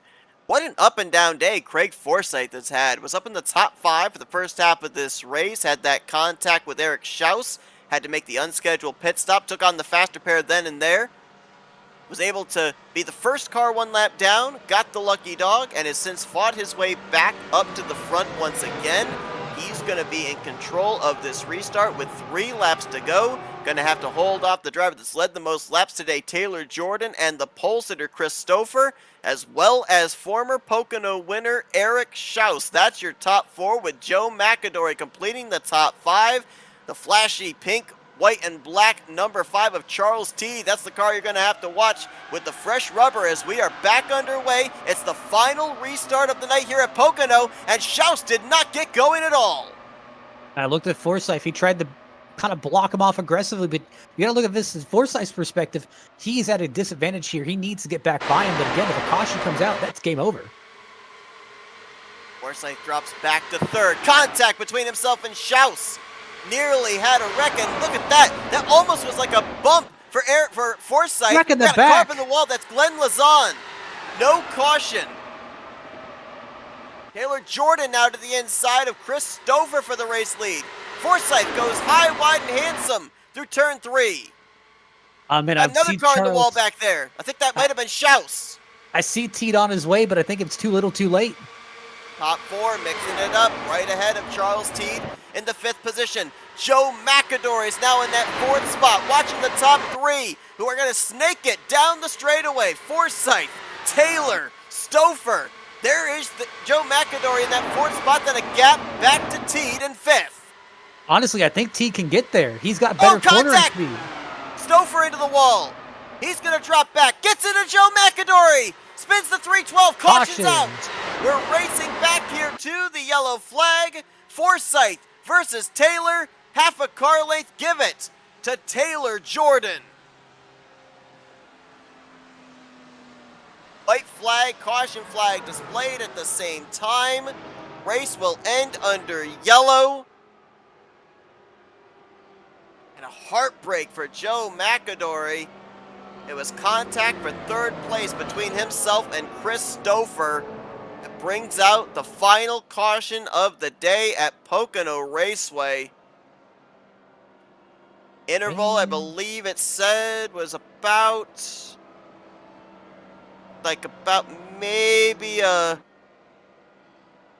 1/10 of a second. I think it was almost a full car length, actually. The visual we had down the front straightaway didn't do it justice. I think it was about a car length that Taylor Jordan got Craig Forsyth there at the line. I will admit, I'm sad to see it end that way. I would love if we had a green-white checkered to have another shot, because I just saw those guys on new tires. They were coming. And looking at Charles Teed, he ran his fastest lap of the race. Oof. By the time that he got there, it would have been a battle. They were side drafting up in that top 4. The 15 had just gotten the wall and lost momentum, so yeah, it could have definitely, if we had run that final 2.5 miles under green, could have been an opportunity for Charles Teed. Taylor Jordan led the most laps here today, had one of the strongest cars in the field, made the move there when the green flag dropped for that restart, went 3 wide with Forsyth and Schaus, and he's going to pick up his first win of the season. Look at that, we're already doing some burnouts right after he crosses the start-finish line, with the rest of the cars crossing for their official finishing positions. 2 starts, 2 top 5s, and a W for Taylor Jordan here in the FART NDCar Series. And a big thing that kind of hits me as I kind of look through some of the finishing order, Will Roberts, that was a great recovery back to P9, but obviously it's not what he wanted because he was so fast in the late stages of this race. just that one little mistake sent him all the way back. And looking at Glenn Lazon, I mean, Lazon being all the way back in P14 or sorry P15, that doesn't speak volumes about his day. I mean, he was fast. Yeah, Eric Schaus, Glenn Lazan, and Joe McAdory were all involved in incidents there on that final run to the final caution of the day. Lazan and Schaus's incidents did not bring out the caution. McAdory's did. As you look down the running order here of the top 10, there's a lot of drivers that you could put in the same sentence as the word comeback. Taylor Jordan even is one of those drivers. He lost a couple spots on pit road on the well, we thought it was going to be the final pit stop of the day. Didn't turn out to be the case. Next to last pit stop of the day. It was his final pit stop of the day, though. He was able to jump back up to the race lead. Forsyth, we already talked about his comeback story. Christopher, he had a 360 and a drift from the race lead and gets third. Eric Peterson, he was a lap down at one point, as was Jeff Heisong, as was Nicholas Winook. They come back for fourth, fifth, and sixth. And how about the debut for Gary Godso, bringing it home in the 8th position here today? Just look at the field. Nicholas Winook, that is a great recovery to P7, especially looking at it early part in the race where he almost crashed into the rest of the field. Elmer Joseph spent most of this race back in the 10th to 15th position, and he brings it home with a top 10 run. As a matter of fact, Elmer Joseph, we didn't really talk about much of him when we were running down the point standings, but Elmer in his 3 starts, 2 finishes inside of the top 10 coming into tonight, 9th in the point standings. So he has had a very consistent start to the year. Well done for him. And then you look down here at the rest of the finishing results. And again, we talked about McAdory, Schaus, Glenn Lazan. The finishes that you see here on the end results do not tell the tale of just how good of runs they were having prior to their issues in the closing stages. Gary Corley had a good run going as well before he was involved in an incident, finished in 17th, 16th on down. Wade, Corley, Lemon, Herrick, and Hobson did not see the finish. Hobson had great starting track position here tonight. I was on the outside of the front row. Had an incident while running in second, spun off of turn 2, and then was involved in a follow-up wreck. Subsequently finished dead last. That's the one thing about these particular races. If you don't watch the full race, you don't get the full story with some of these drivers. Finishing results do not necessarily show just how good they were during the course of the race. Unfortunately, though, it's the finishing results where the points are paid out. And it'll be interesting to see because Eric Schaus, I mentioned this earlier, big picture racing. He was obviously going for the victory there in that final restart, but he could have gained a lot more points on J.W. Miller, finishing up inside of the top 3. He's going to finish 14th here today, so that gap will not be closed up nearly as much as what could have been when we get to Road America next week. Yeah, and Road America is, for some of these drivers, it's going to be that kind of track that they need to get back on, back on track to really show what they can do and kind of take a moment to leapfrog up the points. But for other people, it's going to be a track where, hey, we're going to try and get the best finish we possibly can.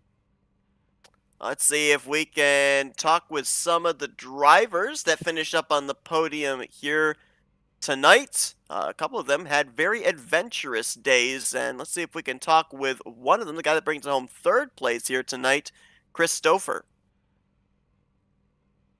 Hey, Chris, it's Matt and Seth up here in the FRM booth. You got us? Yeah, I got you.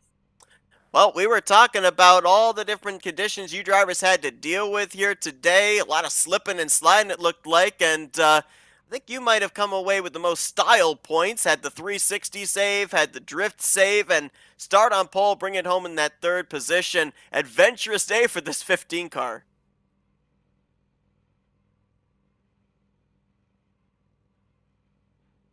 Nope, are you there? I lost you. Oh, yep, we got you. Sorry about that. No, all good. We were just documenting a very adventurous day for you. A lot of slipping and sliding, but you bring it home from the pole on the podium position to finish it out here. Man, were things as tough in the race car as it looked like here from the broadcast booth? Yeah, you had to have your head on a swivel the whole time. Like you said, these cars did slide if you, especially if you could overdrive the car, and it would last a few laps. But you would burn those tires off and it would just go around on you.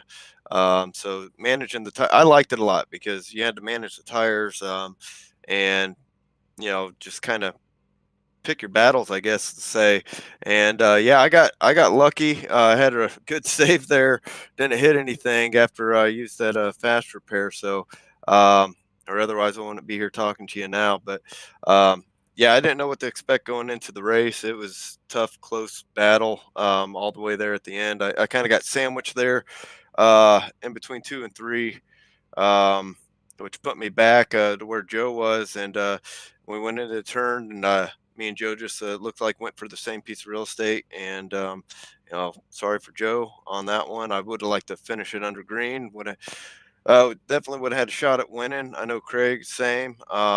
A lot of guys, so it was tight racing. So let's go on to that fact about tires. I mean, we had a few guys, I think from 7th on back, all had brand new tires and all were trying to race up the field. Charles T was on new tires and he was catching up to your back bumper. Do you think if he had that extra lap, he would have been able to get to the front? I think he definitely would have been there battling with us. Whether I still think it would have been a toss up as far as who was going to win it. If we did get to do that last lap, it would just been positioning, who had the right position, going into 3.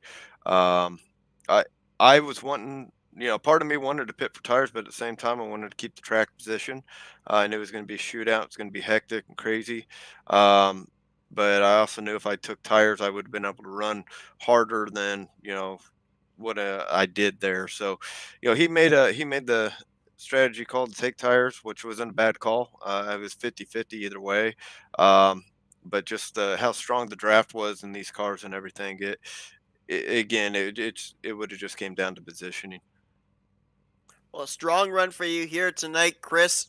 Started this thing on the pole position. You get your first top 5 of the season with the podium here tonight at Pocono. Congratulations on a job well done. A couple of comebacks of making your way back up through the field to get that third place spot. Before we let you go, the floor is yours for thank you, sponsors, and shoutouts. I definitely want to thank 4D Racewear for sponsoring me, and for being there for me tonight, and you guys up here in the booth, everybody putting on the league. It's a lot of fun. I can't believe it's my first top 5. Feel like I've been up there fighting for wins, but at least I was able to finish it out this time, and you know come away with the top 5. So hopefully we can keep moving on up the podium. Third place finish here at the Tricky Triangle for Chris Stouffer. Congratulations once again.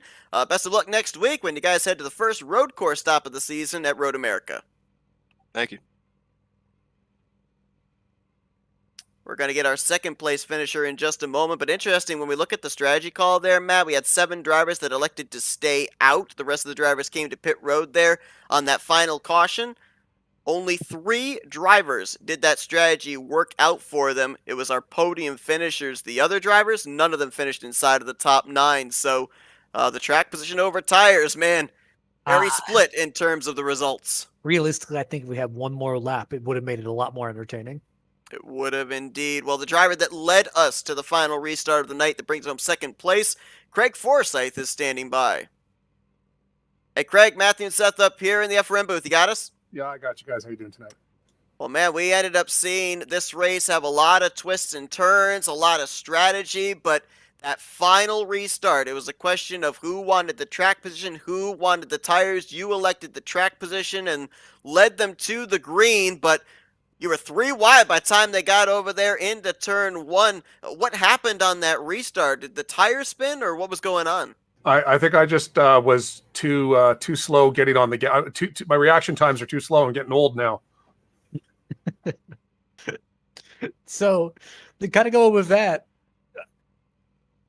I guess I'll ask you the same question I asked Stouffer, which is, we had 3 guys who were working their way up the field on brand new tires. He got to the back bumper of Stouffer as they were entering 3.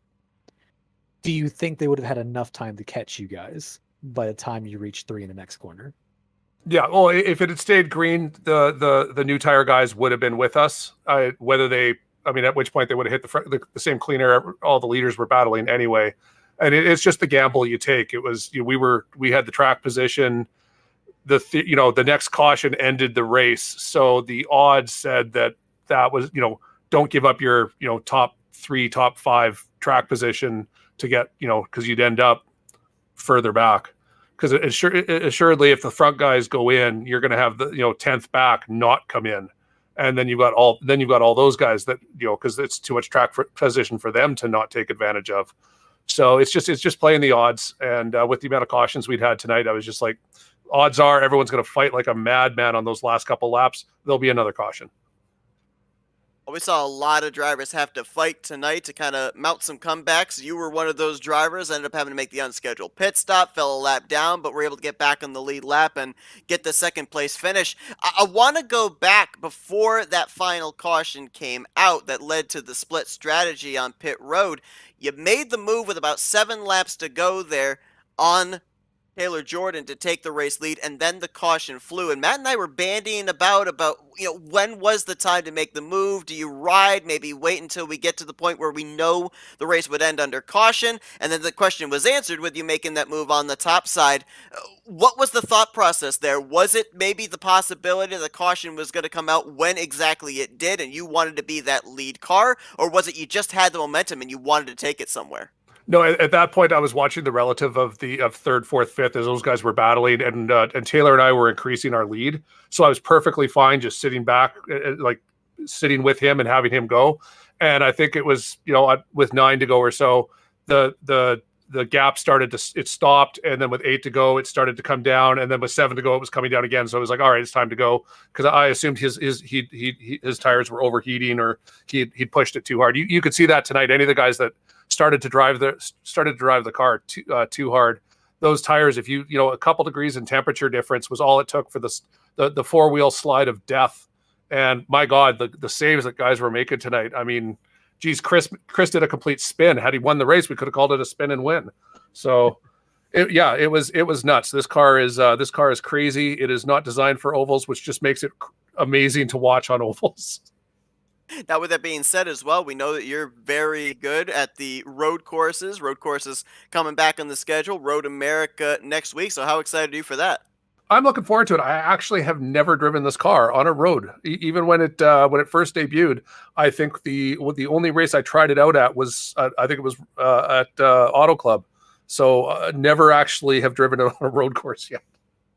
Well, we're looking forward to seeing what this car is going to do when we get to the twists and turns of Road America next week. Obviously, I know you would have wanted that checkered flag here tonight, but going to be a good points night for you. You jump up 3 spots in the standings to 4th, only 42 points out, and going to be able to try and continue to close up that points gap when we get to Road America next week. Congratulations on the great run here tonight. Before we let you go, we'll give you the opportunity to thank some sponsors and do some shout-outs. Thanks. Congrats to Taylor for winning the race. He doesn't have a mic, so he won't be able to commentate. But no, he drove a good race tonight, and good on him. It's good to see the young guys coming in and smoking us old farts. So just a sign we're getting older. But I got to thank everyone over at 4D Racewear. I mean, Jim, Chris is with us. It was good to see Gary Godso back out to fill out the team, and he's getting some laps in, and he thinks this car is just completely crazy. So welcome to the club, Gary. Well, Craig Forsyth brings it home second place here tonight at Pocono. Great performance for him. Congratulations on the great run, and best of luck next week. Looking forward to seeing you guys take to the road course for the first time this season.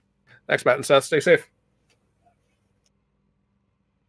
As you heard, unfortunately, we're not going to be able to get a word with Taylor Jordan, picking up his first win of his career here in the Dark Horse Racing Series Fart NDCar Series, but I'm two kind of races. suspicious.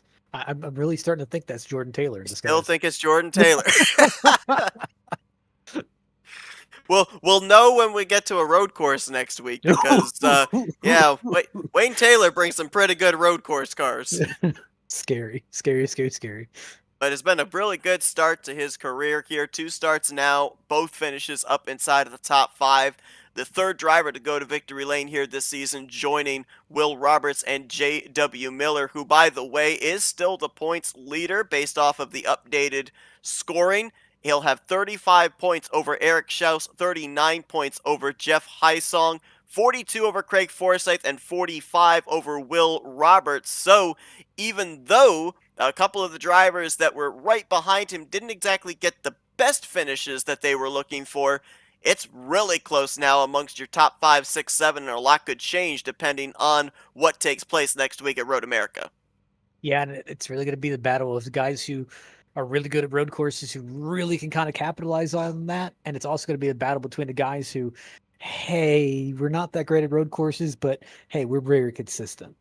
Here's the interesting thing because, Craig Forsyth, he's a driver that we're used to seeing, if not at the front, in the top 2 or 3 every time we go to a road course. And he just said he doesn't really have that many laps with this car at a road course. So does that take the road course experience factor maybe a little bit more out of play than it has in seasons past? Realistically, I think the guys who have that road course experience factor, that's definitely going to be some of the guys who I think they can really pick up on this car quickly, but only if they apply the time. Where other guys who maybe they're more familiar with this car but don't know road courses, that's where they're really going to struggle. Where, yes, they know this car, and they can find the limits of this car, but finding the limits of this car and running the correct line are two different things. Where, hey, you can run the car at its absolute limit where it's about to spin out and you'll still go, but hey, we may be going into a corner where we don't even have to do that. I don't know how you're doing that.